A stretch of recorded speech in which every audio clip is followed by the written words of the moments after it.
Super. Jeg fik den her opgave at koge det hele ned på 20 minutter. Det var dejligt nemt. Det skal jeg prøve på. Jeg ved ikke, om vi lige skal have det sidste brug ud. Men som indledning også sagde, så er der skrevet en artikel fra Magne, som stod i spidsen for det, om udvikling i håndbold primært, men med fokus på den færøske spilstil som udgangspunkt. Så det prøver jeg at forklare lidt om, hvad vi tænker om det, og hvad vi har gjort for at implementere det i måden, vi spiller håndbold på. De næste 20 minutter, så er det her programmet, som jeg har tænkt mig at gå igennem. Først vil jeg lige forklare jer lidt om håndboldens udvikling. For os, der er det til dagligt, der virker det helt naturligt, men for jer, der sidder udenfor, så er det måske ikke noget, som man tænker så meget over i sit daglige virke. Efterfølgende så kommer jeg ind på det her omkring den færøske spilstil, og hvordan vi får det til at passe ind i udviklingen af håndbold. Til allersidst, så er det jo altid spændende at kigge ind i fremtiden, for det er der ingen af os, der kan. Men der vil jeg gerne lægge og spekulere i, hvordan fremtiden ser ud for håndbold, men også i, hvad vi kan blive ved med at gøre bedre for at blive allerbedst, som vi alle sammen prøver på. Så må I bare tage spørgsmål til allersidst, som jeg forstod. Lidt omkring håndboldens udvikling, og der har jeg også taget udgangspunkt i den artikel, som Magne har skrevet, og brugt lidt citater fra den. Det er sådan, at håndbolden de sidste måske 20 år, hvis vi tager udgangspunkt i det, er blevet meget, meget hurtigere at spille. Cirka, hvis man læser hernede, cirka 50% hurtigere, end det var for bare 10 år siden. Det betyder langt flere hurtige igangsætninger. Det betyder, at der er færre etablerede angreb. Dengang jeg lærte at spille håndbold, der var noget, der hed forsvar. Der var noget, der hed angreb, og så var der ingenting imellem. Sådan er spillet ikke mere. Der er langt flere transitions- og omstillingsmuligheder i løbet af sådan en kamp. Og det er også lidt vores fokus i, hvordan vi tilrettelægger vores dagligdag i håndbold her på Færøerne, hvordan vi gerne vil blive dygtigere. Så er det også inden for de her felter, som vi kigger på. Og jeg vil tænke bare lige at starte med at vise jer lidt video på forskellen fra 20 år siden, eller faktisk 18 år siden, og så til nu. Og nu håber jeg, at det her virker. Første video i dag, så jeg er spændt på, om det er også den første fejl i dag, men vi prøver. Det her det er fra en EM-finale i 2008, Kroatien og Danmark. Og det virkede selvfølgelig ikke, men måske kan jeg bare gøre sådan her. Ja. Og her ser vi et helt klassisk angreb efter 4 minutter i kampen. Og til jer, der ikke har ser så meget håndbold, så er der en masse kryds. Vi ser efter nogle afleveringer, og fløjen kommer mere op. Det har jeg ikke set de sidste 20 år, og så kommer der skud bagfra. Rigtig god tid at hente bolden. Og jeg tænker, at det må have været rigtig dejligt at være kameramand for 20 år siden. Fordi der har været god tid til langsomme gengivelser. Alle kunne følge med. Ingen stress. Det var et klip på 30 sekunder det her. Så spoler vi lige 18 år frem. Og faktisk til semifinalen, der blev spillet i sidste weekend. Og jeg ved ikke, om jeg får tid til at snakke her, men i hvert fald så er det ikke nemt at være kameramand. Det kan jeg så fortælle jer. Og der er lyd på der. Left-hander number 51, captain of the Croatian team, covering into the center. Lucin Martinovic, wow, blasted it in. And second goal for the captain. But just as last time, Germany the quick throw off. Knorr scoring. It's end-to-end stuffish, so Staric responds at the other end. Germany, this time not quite managing the quick throw off. Gola shoots, scores. Og det var egentlig bare for at lige illustrere, hvad der skete. Selvfølgelig er det sat lidt på spidsen, det ved jeg godt. Men der er jo sket utrolig meget i forhold til hastigheden af spillet som håndbold. Og det betyder selvfølgelig også noget på den måde, som vi uddanner vores spillere og trænere osv. i. Og også vores kameramænd, fordi jeg ved ikke, om I lagde mærke til den ene langsomme gengivelse, det var, at de stod på bænken og sagde, at de skulle skynde sig hjem. Så jeg ved ikke, det er nok ikke så sjovt. Bare lige 3 ting, som jeg har taget med, også lidt fra artiklen herovre. Det er det her med størrelsen. Højden og størrelsen på håndboldspillere. Det er stadigvæk vigtigt, Men det er ikke afgørende. Jeg har også hørt det på Færøerne, det her med, at hvis jeg har set en rigtig dygtig håndboldspiller, så har jeg nogle gange sagt, ja, han ser spændende ud, eller hun ser spændende ud. Og så er der en, der siger, ja, men har du set forældrene?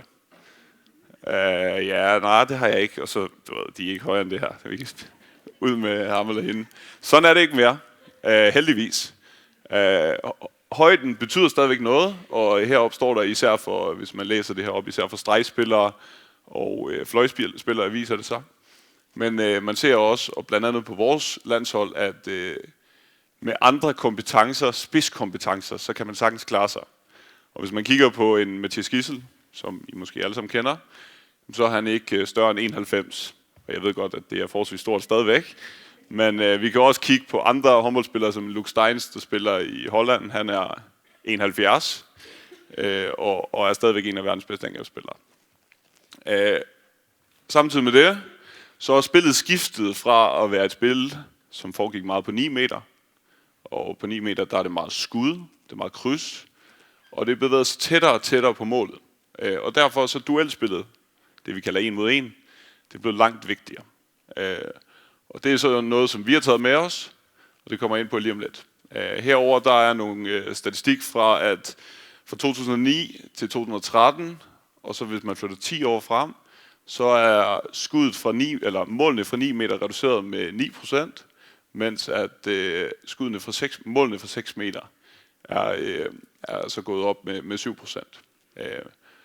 Så det blev langt vigtigere at komme tættere på mål. Og det kommer jeg så også ind på, hvorfor det er vigtigt. Fint billede, jeg har fundet her, ikke? Den kan jeg lytte ud med. Han skulle også være med, synes jeg. Ja, lidt omkring de tanker, som vi har i forhold til, hvordan vi gerne vil spille håndbold. Så vil jeg bare skynde mig at sige, at vi er ikke unikke i det, vi gør.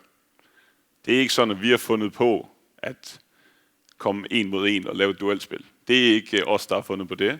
Jeg vil sammenligne det lidt med jer, der måske kender til fodbold.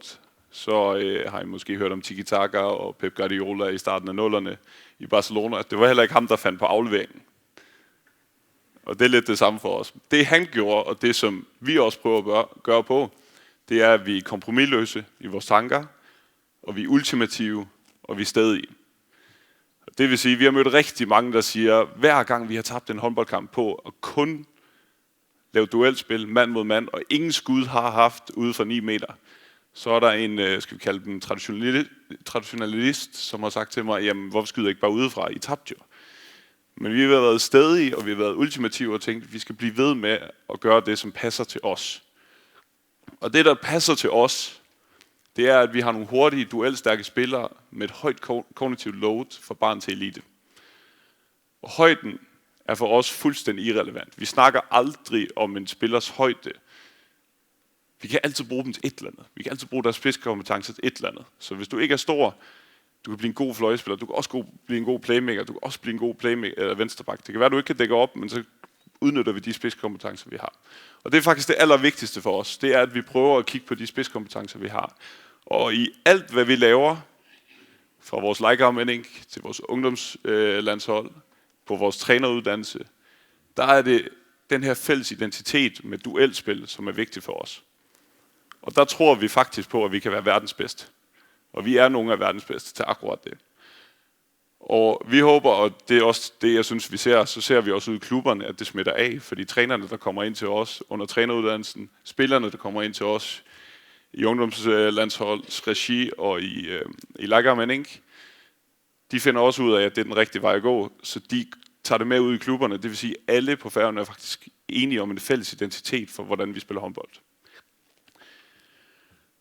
Og det bygger lidt på det her princip om at forstærke det, som vi kan gøre bedre end andre, og finde en konkurrencemæssig fordel.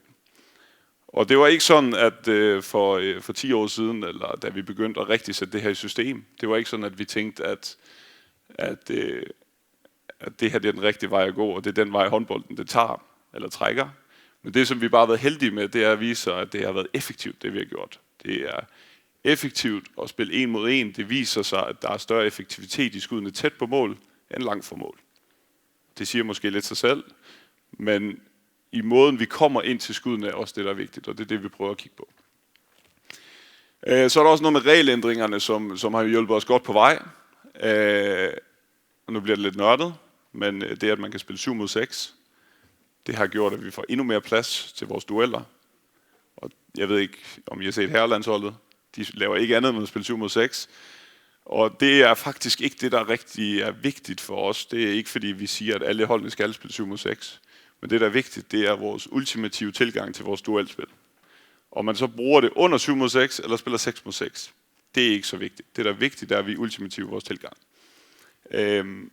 Så er der også kommet den her midtercirkel, hvor at stregspilleren kan få bolden og løbe, mens han giver bolden op. Og det gør, at spillet bliver hurtigere, og det er en fordel for os. Så er der kommet noget med nogle nye skridtregler. Nu har man sådan en mærkelig ting i håndbold, der hedder, at hvis det første skridt, man tager, det er 0. skridt. Hvordan det så kan lade sig gøre. Og så har man 3 skridt efter det. Og det har gjort, at vores duelspillere, de har et ekstra skridt at tage, inden de skal afslutte. Og det er også bare en fordel for os. Det er lidt ligegyldigt for ham, den store russer på 2,30 meter, som gerne vil skyde ud for 53 meter og se, om han kan score. Om han tager 1, 2 eller 3 skridt er ligegyldigt, men for vores duelspillere er det utrolig vigtigt, at vi har det her ekstra skridt at bygge på. Ja, det næste jeg lige vil gøre, det var at lige vise jer lidt video på, hvad er det jeg mener, når jeg snakker om duelspil, og når jeg snakker 1 mod 1. Og også det her med den cognitive load. Og den cognitive load i det her, det er viderespillet fra duelspillet. Fordi når vi har de her 1 mod 1 situationer igennem en hel kamp, så justerer modstanderen, vi spiller mod os, til at måske være mere kompakte. Og når du kommer i en så intens situation som 1 mod 1, så skal du være dygtig til at spille bolden videre. Og det er der, hvor du stresser spillerne på det cognitive load. Og ja, I kan bare lige se de her klip, og så vil jeg bare gerne have, at I tænker over det her med duelspil, og I tænker over det her med den cognitive load. Jeg prøver at sætte den i gang.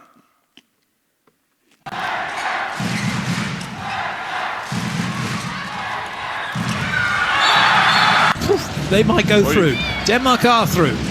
But for Denmark, it's all about focusing on this main round to come with an eye on being absolutely solid in defence and not letting the Faroe Islands have chances. But that's a lovely ball, and the first chance comes and is taken. Faroe Islands. Luckily for them, Rasmussen is still seeming okay into the wing. Oh, beautiful. Brought his hand back.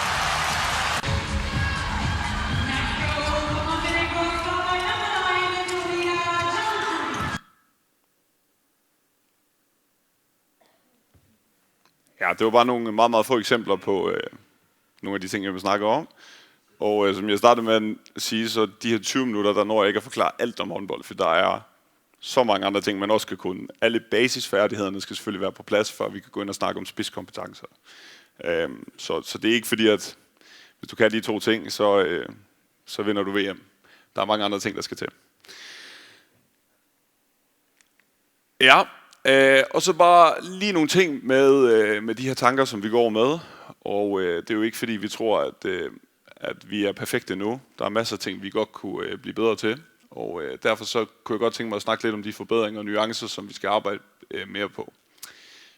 Først og fremmest så er det her duelspil en utrolig belastende spillestil. Og det gør også, at vi har nogle spillere, som er måske mere belastede end andre. Og med det mener jeg, at hvis du skyder ude fra 15 meter, uden at få en tackling, det bliver du mindre belastet af, end du skal sætte en 4 spillere og få en arm i hovedet, og en målmand, der springer ud i dig, og lande ned på skulderen eller et eller andet. Og så bare for at bygge det op med noget statistik herover, så tog jeg noget statistik fra EM-gruppespillet i år, hvor jeg har sammenlignet de 3 kampe, som vi spiller, sammen med Schweiz og Montenegro og Slovenien, som var de 3 andre hold. Og der ser vi statistikker sådan noget som at hoppe, at Ole han har haft 314 hop på 3 kampe. Det er sgu ret imponerende. Så kan jeg bedre forstå, at han ofte får krampe, men det er sådan noget helt andet. Og når du sammenligner med med de andre spillere for de andre hold, og også for vores egen, så er det alle sammen fløjspillere, stregspillere, som han ligger og kæmper med. Og det gør selvfølgelig, at han er forholdsvis meget belastet i forhold til andre bagspillere. Og det samme med de her deaccelerationer, som det hedder, i forhold til Elias over, så han har haft 107 deaccelerationer. Det er simpelthen, når du har haft en spurt, så skal du stoppe igen. Det er utroligt belastende for kroppen, når du skal stoppe igen, og det betyder, at risikoen for skader bliver større. Det gør, at du restituerer dårligt osv. Og der ligger Elias og kæmper med 4 andre fløjspillere her. Så han er også utrolig udsat af en bagspiller at være, i forhold til, når vi sammenligner med de andre bagspillere fra andre lande. Og det vi skal selvfølgelig ind og kigge på, det er, nu spiller vi 3 kampe til EM, men vi har også ambitioner om at måske spille 7 kampe. Vi har også ambitioner om på et tidspunkt at spille 9 kampe, fordi så står vi i finalen en dag. Og hvis vi skal det, så skal det selvfølgelig ikke være med de her tal. Fordi at hvis Aarhus skulle have spillet 9 kampe, så har han haft 900 hop på en 12-13 dage. Og så tænker jeg ikke, at han hopper så højt i den sidste kamp. Så derfor så skal vi ind og snakke om, okay, hvordan kan vi aflaste? Det kan være, at Aarhus han skal aflastes i forsvaret. Det betyder, at vi skal finde nogle dygtige forsvarsspillere. Det kan være, at han skal aflastes af andre dygtige duelspillere i situationer, som de er gode til. Så han ikke behøver at spille alle minutterne i angrebet. Og det er små procenter, men det er de små procenter, vi skal ind og finde, hvis vi ved deroppe, hvor det er rigtig, rigtig sjovt. Og så er der forsvarsspillet. Jeg har slet ikke nævnt et ord om forsvarsspillet endnu. Og det er ikke, fordi vi ikke går op i det. Det er bare fordi, at jeg havde 20 minutter. Jeg kunne godt stå her hele dagen, hvis I gerne vil, men det gør jeg ikke i dag. Når vi kigger på forsvarsspil, så tror jeg, at det allervigtigste, det er, at vi går ind og finder nogle og skaber nogle dygtige individuelle forsvarsspillere. Der, hvor at vi kommer til at adskille os fra andre hold i fremtiden, det er, at vi ikke er interesseret i, hvor store og stærke de er. Vi er interesseret i, at de kan forsvare et så stort område som muligt. Og det hænger lidt sammen med den måde, vi også spiller angreb på. Så men det er en helt anden snak. Det kan jeg kede med en anden dag. Så det er sådan noget, som vi kommer til at kigge på i fremtiden. Og så noget af det aller sidste, jeg havde med, det var bare lidt i mine egne tanker med, hvordan håndbolden kommer til at udvikle sig i fremtiden. Nu har jeg skrevet, at håndbold er en meget, meget traditionsbundet idrætsgren. Og det passer. Og det er heller ikke verdens største idrætsgren. Det erkender jeg blankt. Men der er trods alt næsten 10 millioner, der spiller håndbold på verdensplan. Og jeg bare for sjov, så sammenlignede jeg lige med, så jeg lige kigget på nettet i dag, og så sammenlignede jeg med ishockey. Der er cirka 2 millioner ishockeyspillere i verden. Og hvis jeg kigger på mængden af data, som findes i ishockey, kontra mængden af data, som findes i håndbold, så er der langt mere data i ishockey. De går langt højere op i, hvor langt de skøjter så, hvor lang tid de skal være på banen, inden de skifter ud og sådan nogle ting. Og jeg ved godt, at NHL selvfølgelig er stort, og der er masser af penge i amerikansk sport. Men hvis der findes 5 gange så mange håndboldspillere som ishockeyspillere, så må der være et grundlag for, at vi får rigtig meget data ind i håndbold. Men fordi det er så traditionsbundet, så tror jeg på, at man gerne bare holder sig til det, man gjorde altid, og vi ændrer ikke på det. Og det skal vi faktisk bare bruge som vores fordel. For det gør, at vi kan gå forrest på det her område. Det er os, der skal gå forrest i, at vi snakker data, vi underbygger de ting, vi laver med data. Og så har jeg skrevet det her med Moneyball, og det er mere Moneyball XG, det er mere i forhold til, hvad er det for nogle skud, vi gerne vil tage? Hvad for nogle skud, vi gerne give væk? Det er noget, vi skal finde ud af som efter data. Vi kender alle sammen det her XG fra fodbolden af, og det kommer til at være helt anderledes i håndbold, fordi det er noget mere, langt mere individuelt baseret. Men jeg kunne godt tænke mig, at vi begyndte at starte en proces, hvor vi fik fat i det. Og kunne vi være de første på det, så tror jeg også på, at vi bliver de bedste. Samtidig med det, så tror jeg bare, at tempoet bliver højere og højere. Og den kognitive load, den bliver højere og højere. Det vil sige, at det kræver langt mere hjernekapacitet at spille håndbold, end det gjorde for 30 år siden, da jeg spillede. Det er ikke så lang tid siden. Det er det ikke. Og derfor så tror jeg, at vi skal gå ind og træne vores spillere i sådan noget, der hedder virtual reality, i e-sport. Fordi det er noget, det har man fundet ud af fra mange studier, at det er noget, som man kan træne hjernen på, som ikke koster noget fysisk. Det vil sige, at vi skal ikke betale flere regninger til fysioterapeuterne, men vores spillere, de bliver dygtigere. Så det er også noget, som jeg tror, at vi har mulighed for at gå forrest på. Og så vil jeg bare gerne slutte af med at sige, at alt hvad vi gør, det gør vi for at blive bedst, og alt hvad vi gør, det gør vi for at måske være et skridt foran de andre. Det er faktisk det handler om. Det var det.